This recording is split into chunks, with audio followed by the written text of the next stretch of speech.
Imaginez un instant un scénario. Un scénario qui semble tout droit sorti d'une fiction politique, mais qui donne pourtant des sueurs froides à Washington. La scène est simple. Un juge fédéral américain, seul, signe une ordonnance.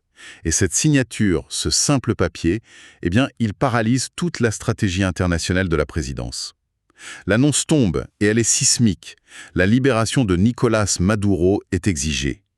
On se plonge aujourd'hui dans cette hypothèse pour décrypter ce que ça signifierait vraiment. Et c'est une hypothèse qui est vertigineuse, parce qu'elle nous place au cœur d'une collision frontale entre deux mondes. Lesquels? Le droit et la géopolitique. Deux mondes qui sont censés coexister, mais pas s'affronter comme ça de manière aussi brutale. Donc ce n'est pas juste une affaire vénézuélienne, loin de là. C'est une question fondamentale sur la nature du pouvoir au XXIe siècle et en fait sur les limites réelles de la première puissance mondiale. Pour bien saisir l'onde de choc, il faut se rappeler d'où l'on parle. Nicolás Maduro, pour Washington, c'est plus qu'un simple adversaire politique. Ah oui, clairement. C'est l'ennemi public numéro 1 dans la région depuis des années. Les accusations sont d'une gravité extrême. On parle de quoi, concrètement? On ne parle pas de simples désaccords politiques, hein. On parle d'accusations de narcotrafic à une échelle industrielle, de corruption endémique qui a littéralement vidé le pays de ses richesses, de violations massives des droits de l'homme, de répression sanglante. Pour les États-Unis, le régime de Maduro est vu comme une narcodictature, une menace illégitime qui déstabilise toute l'Amérique latine. La stratégie jusqu'à présent, c'était d'isoler, de sanctionner, d'étrangler économiquement. Mais là, récemment, Washington a décidé de passer à la vitesse supérieure, d'utiliser une arme bien plus radicale. Oui, et c'est vraiment le cœur de notre sujet. Ils ont basculé vers ce qu'on peut appeler la judiciarisation du conflit. La judiciarisation, c'est-à-dire? C'est-à-dire que l'idée, c'est de ne plus traiter Maduro comme un chef d'État adverse, mais comme un criminel. On sort de la diplomatie pour entrer dans le pénal, quoi. Concrètement, ça veut dire un acte d'accusation en bonne et due forme par le département de la justice et un mandat d'arrêt international. Mais attendez, ça paraît fou. Est-ce qu'on a déjà vu ça par le passé? Essayer de poursuivre un chef d'État en exercice comme si c'était un baron de la drogue? C'est justement ça qui est si révolutionnaire et si risqué. On l'a fait avec des dictateurs qui étaient déjà tombés, comme Noriega au Panama. Mais le faire avec un chef d'État qui est toujours en place, qui contrôle son pays, c'est une toute autre dimension. C'est utiliser son propre système judiciaire comme une arme de politique étrangère. Et c'est un pari extraordinairement audacieux. Un pari qui, dans notre scénario, est en train de se retourner contre son initiateur. Quelque part, lève la main et dit « stop ». Exactement. Et il ne dit pas stop pour des raisons politiques. C'est ça qui est absolument crucial. Le juge, il examine le dossier et il tombe sur un os juridique. C'est-à-dire, Il estime que la procédure elle-même ou les conditions posent un problème de droit fondamental. Et là, ce n'est plus une opinion, c'est une décision qui, en théorie, s'impose à l'exécutif. mais quel genre de problème de droit peut être assez puissant pour faire dérailler une opération d'une telle ampleur? Eh bien, ce qui est paradoxal, c'est que c'est probablement un principe que les États-Unis défendent ardemment dans d'autres contextes. Le principe de l'immunité des chefs d'État en exercice. Ah oui, bien sûr. C'est un pilier du droit international. Un juge pourrait tout à fait dire, écoutez, peu importe ce qu'on pense de cet homme, en tant que chef d'État reconnu par une partie du monde, il bénéficie d'une immunité. Vous ne pouvez pas le traiter comme un citoyen ordinaire. Et en faisant ça, le juge ne défend pas Maduro, il défend un principe de droit. Donc, si je comprends bien, le système judiciaire américain vient rappeler à l'ordre l'exécutif américain sur les règles du jeu international. L'ironie est spectaculaire. C'est bien plus que de l'ironie. C'est une crise institutionnelle à ciel ouvert. La stratégie de pression maximale du président est anéantie. Pas par la Chine ou la Russie, non, mais par un juge de son propre pays, au nom d'un principe de droit. Sur la scène mondiale, l'impact il est dévastateur. L'image d'une Amérique unie, déterminée, se fissure en direct. Le message de fermeté devient un brouhaha cacophonique. Ce que nous amène à la situation de Donald Trump, là, dans le bureau ovale. Pour lui, c'est le cauchemar absolu. Il est complètement coincé.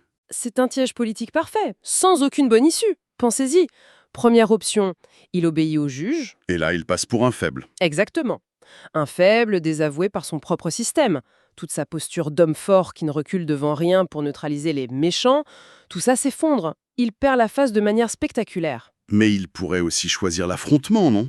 Contester la décision, faire appel, engager un bras de fer. Bien sûr. Mais que se passe-t-il s'il fait ça? Il donne l'impression d'attaquer l'indépendance de la justice pour des raisons purement politiques. Il accrédite la thèse de ses adversaires qui crient depuis le début que toute cette affaire n'est qu'une manœuvre politique déguisée. Et là, il affaiblirait la crédibilité de la justice américaine aux yeux du monde entier. Je vois. Mais vous parlez d'un piège politique. Mais connaissant le personnage, est-ce que ce n'est pas aussi une opportunité pour lui?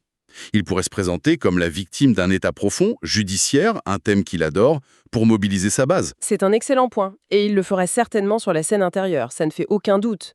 Mais en politique étrangère, cet argument est un poison. Pourquoi? Parce que le reste du monde, et notamment les alliés des États-Unis, s'appuie sur la crédibilité du système judiciaire américain.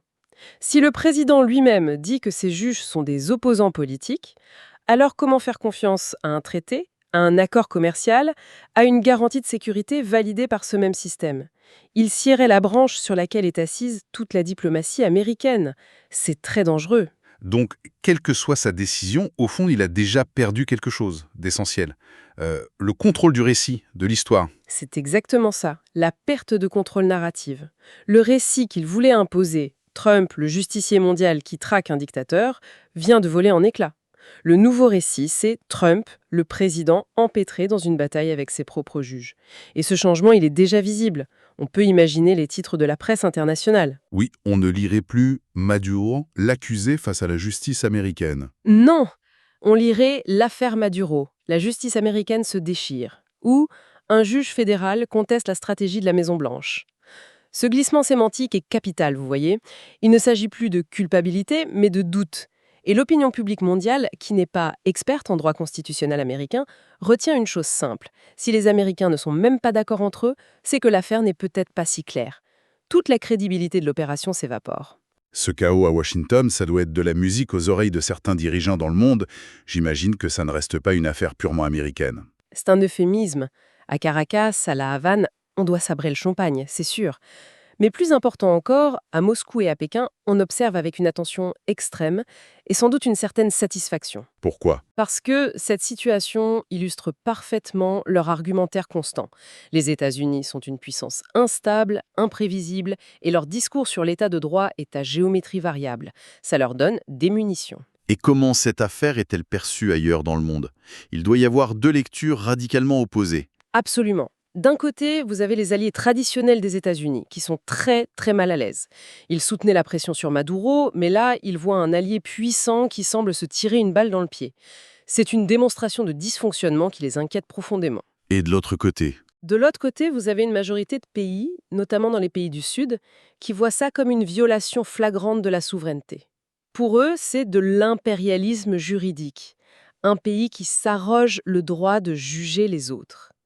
Et ce qui est terrible pour Washington, c'est que la décision du juge américain vient donner une crédibilité énorme à cette deuxième lecture.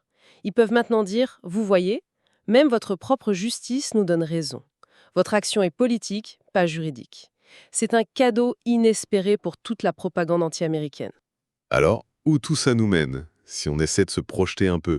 Quels sont les dénouements possibles à ce thriller politique? Le premier scénario, le plus explosif, ce serait que la libération soit confirmée, même après les appels. Là, ce serait un séisme diplomatique.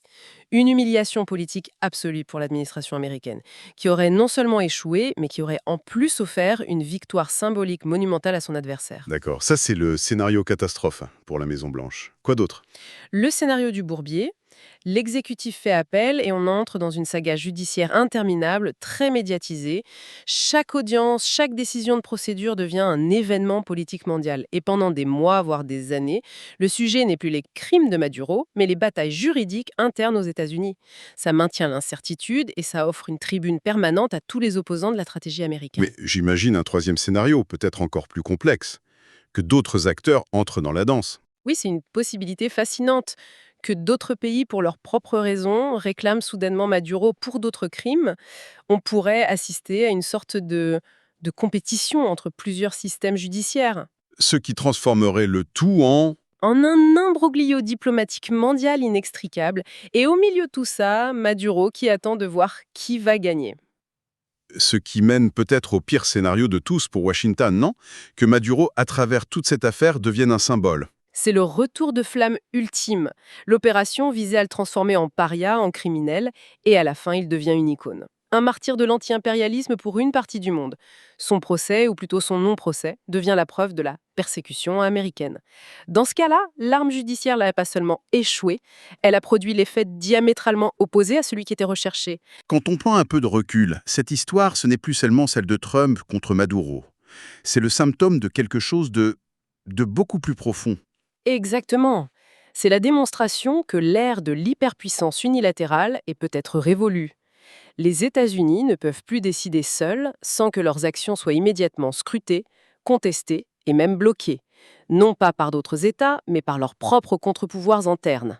C'est un peu comme si l'entraîneur d'une équipe dessinait une stratégie parfaite, mais que l'arbitre, qui vient de sa propre fédération, décidait en plein match que les règles du jeu ont changé. C'est l'idée que le pouvoir exécutif, même celui du président des États-Unis, a des limites qui sont beaucoup plus proches et beaucoup plus puissantes qu'on ne l'imaginait. Précisément. Le fait qu'un seul juge fédéral, par une décision technique, puisse déclencher une telle crise géopolitique, c'est un phénomène nouveau.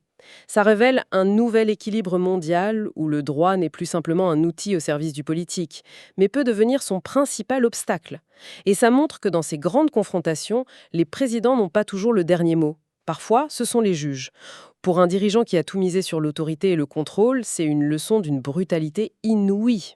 En résumé, ce scénario nous montre de manière éclatante comment une décision de justice interne, prise au nom des principes du droit, peut redéfinir les rapports de force sur la scène mondiale et exposer les limites du pouvoir exécutif, même le plus puissant de la planète. Et pour laisser une dernière pensée en suspens, au-delà de ce cas précis, est-ce qu'on n'assiste pas à l'émergence du pouvoir judiciaire comme un nouvel acteur, totalement inattendu et peut-être involontaire, dans le grand jeu des relations internationales?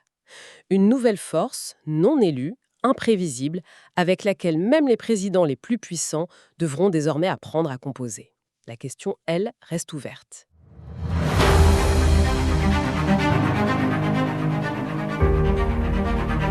Abonnez-vous à la chaîne et activez la cloche pour ne rien rater. Merci.